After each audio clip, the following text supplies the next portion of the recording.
Hello नमस्कार, welcome to Kargil news India में आस्था शर्मा। तो आइए आज की बड़ी खबरों पे नजर डालते हैं।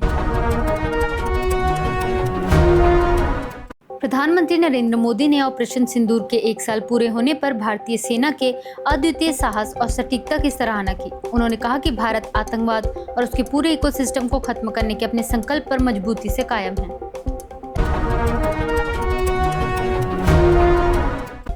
विजय ने तमिलनाडु में सरकार बनाने का दावा पेश किया, लेकिन राज्यपाल ने बहुमत साबित करने के लिए नंबर दिखाने को कहा। टीवीके के बहुमत से 10 सीटें दूर है, जबकि कांग्रेस ने 5 विधायकों के समर्थन की पेशकश की है और बाकी समर्थन जुटाने की कोशिश जारी है। भारतीय जनता पार्टी के राजस्थान में सत्ता में आए 2 साल बाद भी 52 राजनीतिक पदों पर नियुक्तियां नहीं होने से कार्यकर्ताओं में नाराजगी बढ़ रही है। पार्टी के कई वरिष्ठ नेता और कार्यकर्ता अब तक राजनीतिक नियुक्तियों का इंतजार कर रहे हैं, जिससे संगठन में बेचैनी दिखाई दे रही है।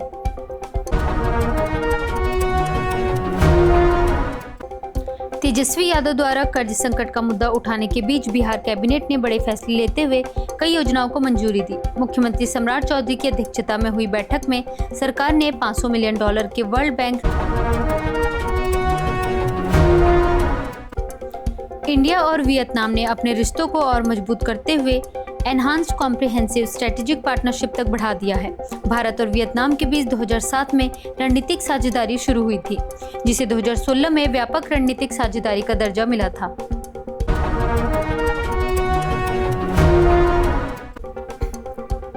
ऑपरेशन सिंदूर के 1 साल बाद भारतीय सशस्त्र बलों ने भूमिगत इंफ्रास्ट्रक्चर और एयर डिफेंस सिस्टम को तेजी से मजबूत करने पर फोकस बढ़ाया है।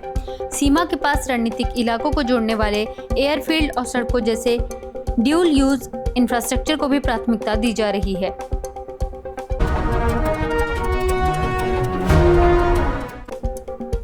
नर्मदा रिवर क्रूज हादसे में कोर्ट ने कहा कि नाव का चालक दल यात्रियों को बचाए बिना मौके से फरार हो गया।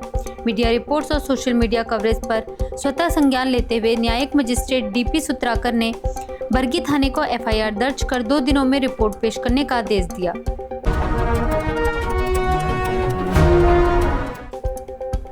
भारतीय जनता पार्टी के विधायक महंत बलकनाथ की कथित जातिवादी टिप्पणी पर विवाद बढ़ने के बाद राजस्थान बीजेपी अध्यक्ष मदन राठौर ने सार्वजनिक माफी मांगी।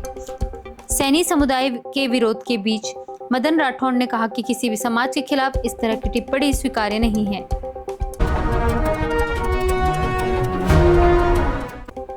इलेक्शन कमीशन ऑफ इंडिया ने दावा किया कि मतगणना के दिन एसीनेट पोर्टल पर हुए 68 लाख साइबर हमलों को सफलतापूर्वक नाकाम किया गया।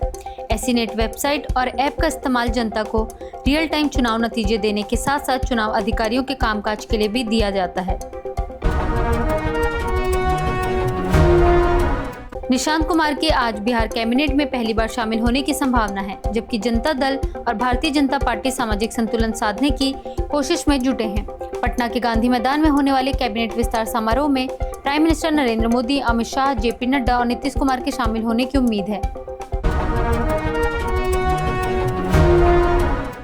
केंद्र सरकार पश्चिम बंगाल, केरल और तमिलनाडु में राजनीतिक बदलावों के बाद पीएम श्री योजना को लागू कराने के लिए नई पहल करने जा रही है। विचारधारा और ब्रांडिंग विवादों के चलते वेस्ट बंगाल, केरला और तमिलनाडु अब तक पीएम श्री योजना लागू नहीं करने वाले राज्य बने हुए हैं। ईरान अमेरिका के युद्ध प्रस्ताव पर जवाब दे सकता है, जबकि डोनाल्ड ट्रंप ने तेहरान के साथ हुई बातचीत को बहुत अच्छी बताया। वॉशिंगटन और तेहरान के बीच संभावित समझौते की चर्चा तेज हो गई है। हालांकि ईरान ने अब तक आधिकारिक प्रतिक्रिया नहीं दी है।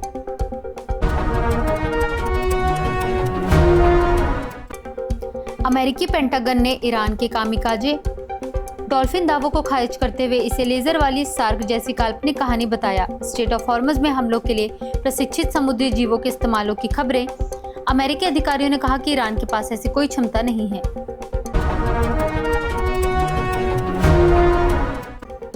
ईरान ने स्ट्रेट ऑफ हॉर्मज से गुजरने वाले जहाजों के लिए नया समुद्री नियंत्रण सिस्टम लागू किया है, जिसके तहत ट्रांजिट परमिट और ईमेल क्लियरेंस अनिवार्य कर दिया गया है।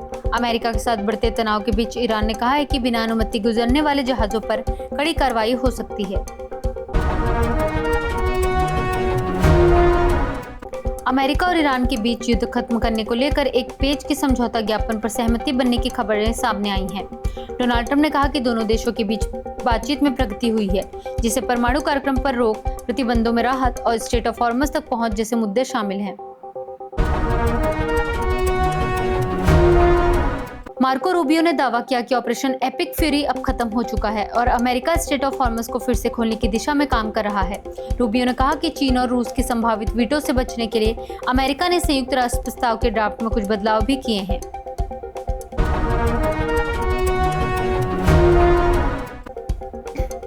ऑल इंडिया अन्न द्रविड़ मुनेत्र खसकम ने प्रो टीवी के विधायकों को लेकर रिजॉर्ट पॉलिटिक्स की अटकलों के बीच दावा किया है कि पार्टी में सब ठीक है। तमिलनाडु में चुनाव नतीजों के 72 घंटे बाद भी सियासी हलचल जारी है, क्योंकि राज्य में इस बार किसी भी दल को स्पष्ट बहुमत नहीं मिला है।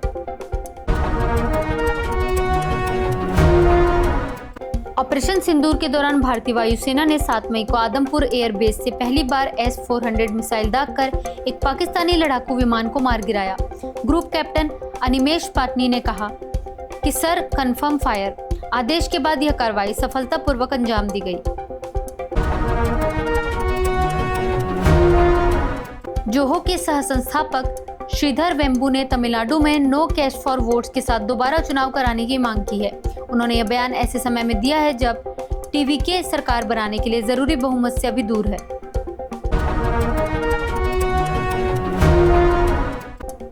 चंद्रनाथ रथ की पश्चिम बंगाल के मध्यग्राम में गोली मारकर हत्या कर दी गई।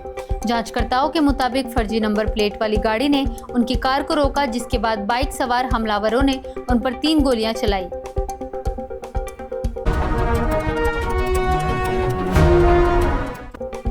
प्राइम मिनिस्टर नरेंद्र मोदी ने ऑपरेशन सिंदूर की पहली वर्षगांठ पर अपने सोशल मीडिया प्रोफाइल फोटो बदल दिए। प्रधानमंत्री ने इस कदम के जरिए ऑपरेशन सिंदूर और भारतीय सशस्त्र बलों के सम्मान को चिन्हित किया।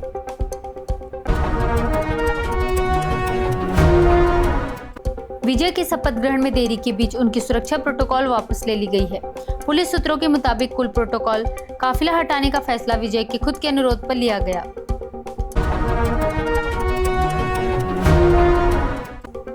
राज्यपाल ने विजय को शपथ दिलाने से इनकार करते हुए कहा कि टीवीके के पास फिलहाल बहुमत नहीं है। विजय ने बुधवार को राज्यपाल से मुलाकात कर सरकार बनाने का दावा पेश किया था, लेकिन कांग्रेस के समर्थन के बावजूद गठबंधन के पास पर्याप्त संख्या नहीं होने पर मामला अटक गया। ये थी आज की बड़ी खबरें। बने रहिए गार्गी न्यूज इंडिया के साथ। मैं आस्था शर्मा, धन्यवाद।